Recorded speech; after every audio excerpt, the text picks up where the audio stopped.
Thank you very much. We've established the fact that equity is important, so we want to transition to the second question. We're going to drill a little bit deeper over the span of these 6 questions. As a practitioner, what are the barriers to encouraging equity for sustainability projects? Any takers? Antoine.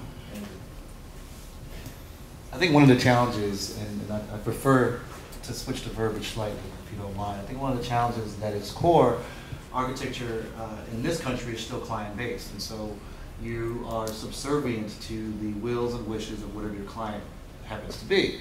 Unfortunately, as we all know, many of our clients do not represent, quote-unquote, an equitable slice of the population, if you will, and so that's one of the dynamics that I think entities like ourselves, as well as many of our individuals, are trying to rally against. How can we find ways to address populations that are typically ignored by the design profession, and therefore allow for equitable development for all peoples? If we look at architects not only as problem solvers, but also ideally as stewards of the built environment, then we have an opportunity to take that challenge and put it on its head and be able to, do good and do well, and make sustainability not an option, but a requirement for all populations.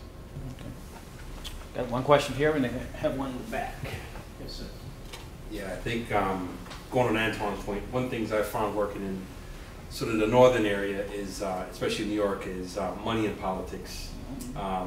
Mayor Bloomberg in New York City, I think one thing he's done is pump money into these projects that have been sort of his sort of pet project for a long time since he's been in office, and actually why he had a 3rd term, which wasn't too happy with most of the citizens of New York. The problem is that he's using it as a showpiece right now for what he's putting out there, but for really the communities that need it, it's still not getting done.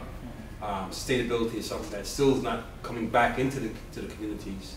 And I mean, right now, for example, architects really have to be sort of an advocate, and also first fighting the point that whatever the monies are, it's worth it long term. They have to look at the long term aspect, and also what for the community, how they have to survive. One question in the back, well, one comment in the back. So I think the biggest, barrier for me has been a lack of connectivity to a community in a significant way. So if you don't have empathy for a community, you're not able to actually embrace that community in a way that allows fairness to actually be reached, right? So part of that is how do we create a condition within the practice to allow for us to actively engage our community in a way that is empathetic to their needs, their functional necessities of that built environment. So sustainability, I guess more resiliency rather than sustainability is endured through us being able to plant our roots and plant our feet in the community and not just be in a tower speaking to the community. Any other observations? I want to give everyone a chance to bite the apple. Oops. Is the challenge just politics, as was suggested by one? Is there also a concern of proficiency? Often when I work on these issues, people often talk about the need to build the capacity of the community. And sometimes what I find is that there's another key challenge in the sense that sometimes we need to improve the proficiency of the practitioners themselves. If they haven't been trained these things when they were in school, and then they go into a work environment where there isn't a value system around these issues, then it's also difficult in order to encourage the outcome that may be more desirable. Are there any other barriers that people want to raise at this time? Yes, sir. Again, it gets back to the politics of it all. Even though you graduate from school and you have a degree in architecture, if you can't get the jobs that give you the experience to compete at a higher level, then you're back to square one. Then you may be 50 years old and you've only done a couple of houses. You know what I'm saying?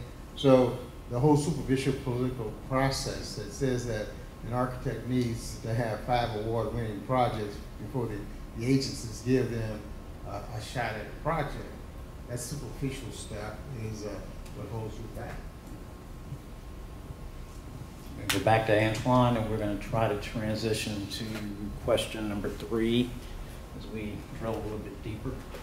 I think one of the challenges or barriers, if you like, is still going to be a desire issue. I mean, if we're going to look at the profession as a whole, is there a desire to actually want to engage in social equity? I mean, I think we have to be honest about that. I think that this group that you're speaking to and we're talking today, at its core, is still a subset of the profession and may have a different focus, right? Mm-hmm. I think a lot of people in this room and in this conference may have different backgrounds and different influences that make us sensitive to disengaged or underserved communities, and that compassion and direction is not shared in the discipline. I don't think that that's something that's wholly accepted, a focus on social equity. And so, you know, the conversation and the ideas that may come out of this discussion may not always be exactly confluent with the one that's in our discipline as a whole.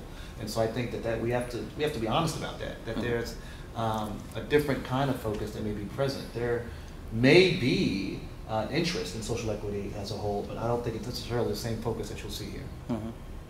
No, all of you have raised some very important points. One of the things I often share with audiences when I engage them is we talk about politics, we talk about policy, but it's important for people to realize that public policy isn't just about rules, it's also about priorities and values. And so the question often becomes, how do we make sure that we expand the values that people consider in terms of their thoughts and their processes, or how do we make sure that the values that may be consistent with subsectors within a profession actually start to rise to the surface. And so those are some of the strategic things that we often have to consider in the process in order to make these type of approaches work.